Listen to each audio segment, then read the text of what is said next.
Percebe que o sucesso deixa rastro? Sim. O sucesso deixa rastro. Então, assim, tudo que eu estou falando, você fez uma analogia fantástica. É isso aí. E hoje ele já está em outro patamar, né? Hoje ele, se você pensar, ele deve atuar 80% na parte estratégica do negócio. Talvez 70% na estratégica. Né? Que aí ele vai com os influencers, ele vai fazendo a marca crescer, mas ele também vai para o operacional. Você vê que ele vai lá nas lojas, Nas você vê que ele vai nas farmácias. farmácias, não vai? Você vê que ele vai para o operacional. Então ele divide muito bem. Ele deve dividir lá 60% no estratégico. Deve definir lá 30% talvez no operacional, menos 20% no operacional e 40% no tático. Porque à medida que ele está andando, concorda que ele está treinando as pessoas? Sim. Está treinando, ó, é assim que eu faço, é assim que você tem que fazer. Arruma ali, faz aqui. E a estratégia dele vem por trás. E até mesmo a terceira geração, né? Que são os filhos são deles, os filhos. né? Que já estão lá, né? É isso aí. Os filhos e os sobrinhos. E você percebe que tem nitidamente uma hierarquia entre eles. Tem uma hierarquia, cara. Cada um tem a sua posição, né? Um cuida de vendas, outro cuida de um outro produto. É isso aí. Não significa que não vai ter divergências.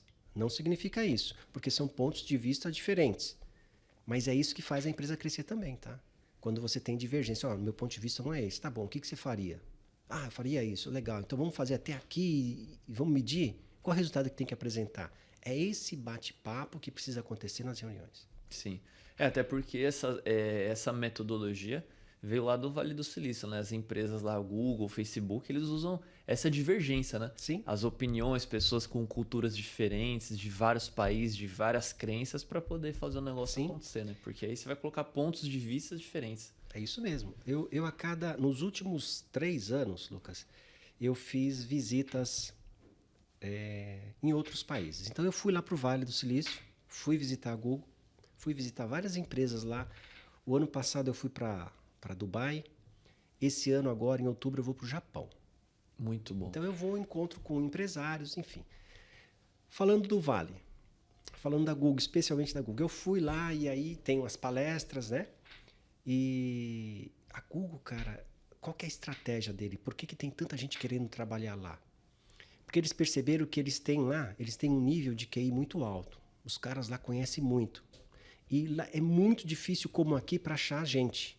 É muito difícil. Se eu perder aquele cara na posição X, que ele vai para o meu concorrente, para eu achar um para colocar no lugar dele, é muito trabalhoso. Não, e lá é farto de empresas boas, né? De boas. Correndo, né? E aí, qual é o diferencial dele? O diferencial dele é tratar pessoas como pessoas. Então lá eles têm um ambiente para pessoas diferenciado. Ele tem na sala do café, tem a sala de descanso, ele tem um vídeo, ele tem vários atrativos, não só o salário, mas vários atrativos que faz com que o funcionário queira trabalhar lá. E aí trazendo... Ele deseja trabalhar lá. Sim. A verdade é essa. E com isso ela não perde aquela mão de obra qualificada para o concorrente. Aí eu trago isso para cá, para o nosso Brasil, para a nossa indústria, para o nosso comércio, né? Para a sua indústria, enfim, para quem está nos assistindo. Quais são os diferenciais que você está fazendo para manter o seu funcionário? Por exemplo, eu trouxe isso para a minha empresa. Olha só o que eu fiz na minha empresa, uma indústria, uma metalúrgica, que o pessoal trabalha todo paramentado lá com luva, bota, óculos. O que eu fiz lá? Parece bobo, mas olha que fez um efeito. Eu coloquei bolacha e suco no meio da fábrica todos os dias. Eu criei uma sala de conforto. Se você falar para uma indústria familiar, pequena, que tem isso, você fala, você é louco. Se você for comparar com Itaú, com a CIMED, isso aí é bobeira. Agora, pensa uma empresa de entrega, uma empresa de motoboy. Sim. Se ele coloca lá um telão, coloca café para os caras à vontade, bolacha para os caras, um sofá legal, não aquela cadeira velha que não serve para ninguém, colocou lá na recepção. Tratar a pessoa como pessoa, de acordo com o seu negócio, com o seu ambiente de trabalho, com certeza o funcionário ele vai ficar mais satisfeito, ele vai entregar mais, vai gerar novas procuras, porque ele vai falar para um amigo, cara, lá os caras são... Eu tenho motoristas que entregam material para a gente que gostaria de trabalhar na nossa empresa. Com Porque detalhes. você tem essas tratativas ali. Mas de onde eu tirei isso? Eu fui lá, Sim. peguei, trouxe, falei, caramba, o que, que eu consigo associar aqui para minha empresa? Ah, eu consigo fazer isso, então eu vou fazer isso. Fora outras coisas, ginástica laboral, toda semana tem um profissional que vai na empresa fazer a ginástica laboral. Cassio, tudo isso é custo? Eu diria que tudo isso é investimento.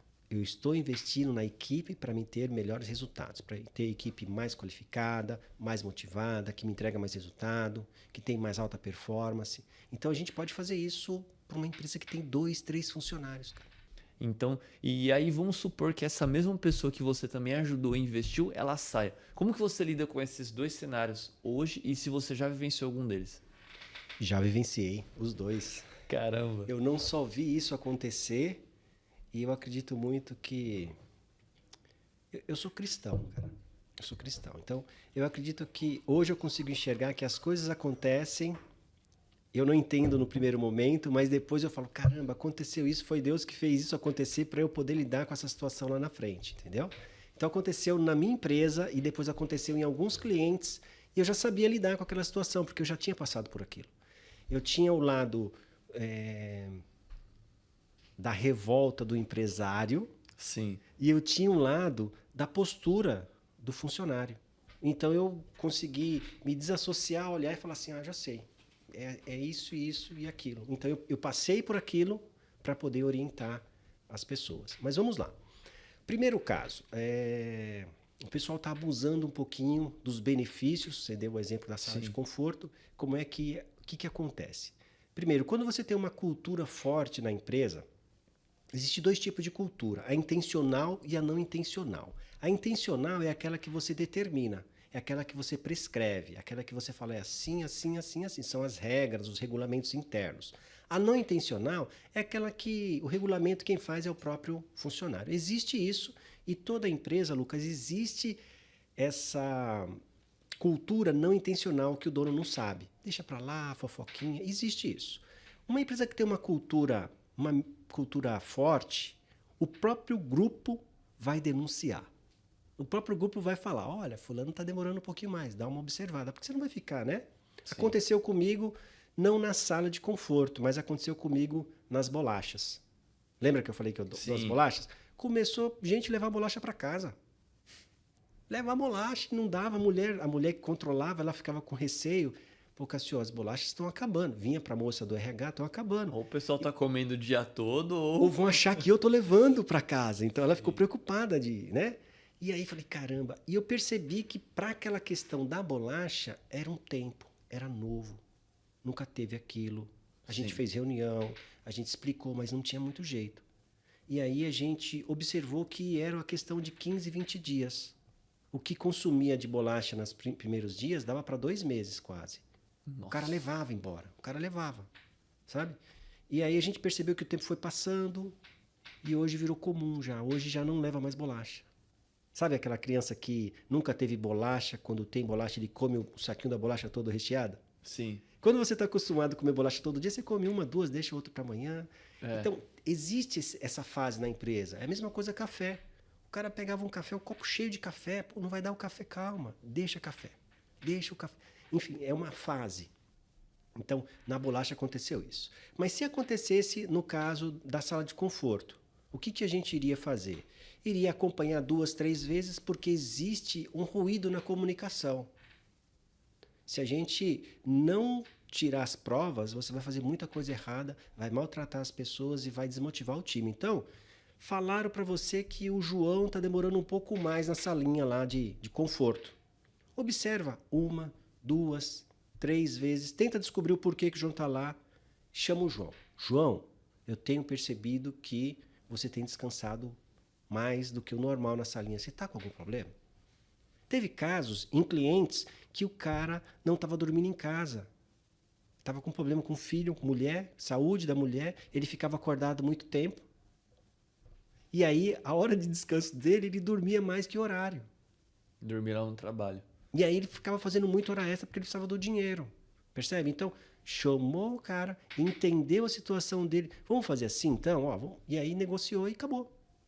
Então, assim, preciso olhar, preciso ter certeza, preciso checar. Então, Aí eu falo a inteligência emocional do líder, a inteligência emocional do dono, do empreendedor. Que quando a gente começa a trabalhar numa empresa pequena, a gente faz tudo, né? A gente faz compras, faz venda, contrata. Sim. Então, você precisa ter Faz todas as funções. todas as funções. Você precisa ter um controle emocional, senão você faz bobeira. Então, primeiro, para, respira, observa, observa, observa, depois toma uma ação. Que a melhor ação é chamar o cara. É o feedback sanduíche que eu falo. Chama o cara, mostra pro cara o que ele é bom, explica para ele qual é o problema que está tendo, fala para ele o que está acontecendo e direciona. Foi isso que a outra empresa fez e deu certo. Eu já tive a experiência, a outra resposta, a experiência de que lá na empresa existe também um código de conduta e um regulamento interno que fala o seguinte: você que quer estudar e se você estiver estudando algo relacionado ao nosso negócio que dá para colocar em prática, a empresa vai pagar para você os seus estudos. Então, por exemplo, a minha indústria é uma indústria química. O cara que for fazer um curso técnico em química, a empresa vai pagar o curso para ele, vai pagar o CRA para ele, né? Que é a parte técnica. Se ele for fazer um curso de Excel, a gente vai pagar o curso de Excel para ele. Se ele for fazer cursos relacionados às nossas atividades, é o que dê para usar na nossa empresa. Se eu vou fazer um curso de costura, não entra no nosso escopo. Mas Sim. isso quem definiu foi a nossa empresa, você pode definir para a Então sua. você ajuda que tenha relação com a função ou com a empresa num todo, no geral. Sim, é isso mesmo. E aí ele tem um contrato, teoricamente, com a gente de ficar até o final do curso com a gente. Então ele vai ficar até o final do curso. Geralmente ele fica 6 meses mais. O que acontece? Teve gente que já fechou o curso, se formou, pegou lá a carteirinha do CRQ, né? Conselho Regional da Química lá, e pediu para sair. Cássio, agora eu preciso sair. Mas o nosso acordo ali, não, eu preciso sair. E aí, como é que você faz? O que a gente aprendeu? O que eu aprendi? Que naquele período que ele trabalhou com a gente, eu tenho que aproveitar aquele período. Aquele período ele não faltou, aquele período ele produziu, aquele período ele entregou, aquele período eu fiz uma gestão boa com ele, eu sabia o que ele tinha que fazer, como é que ele tinha que fazer e cobrava resultado. Eu não esperei para cobrar resultado dele depois que ele se formasse. Sim. Você aproveitou o momento que ele estava em aprendizado para poder já sugar das informações que ele já estava tendo. É isso. E aí, quando ele saiu, claro, a gente fica sentido, a gente se sente meio passado para trás, se sente meio bobo. É normal, tá? O empresário, o empreendedor, é normal às vezes ele se sentir bobo. O cliente quer uma vantagem, o fornecedor quer tirar uma vantagem também, o funcionário quer tirar uma vantagem. É normal isso. Agora, como é que você lida com isso? De novo, inteligência emocional. Tem hora que você vai engolir um monte de coisas que você não gosta. Sim. Então, a nossa estratégia é essa. A partir do momento que você, por exemplo, a última moça que com a gente, ela que está até hoje lá com a gente, ela vai fazer 1 ano agora. Ela fez um curso avançado de Excel. Fez o curso avançado de Excel. Então, tudo que tinha de Excel, tudo que tinha, faz pra gente. Dá para fazer? Tá aprendendo? Olha no curso. E aí, aquele período que ela fez o curso, 3, 4 meses, já está pago. É assim que a gente lida lá na empresa. E é assim que eu recomendo as pessoas lidarem, porque senão você vai sofrer, entendeu?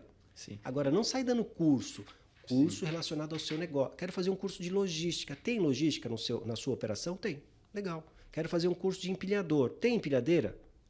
Então,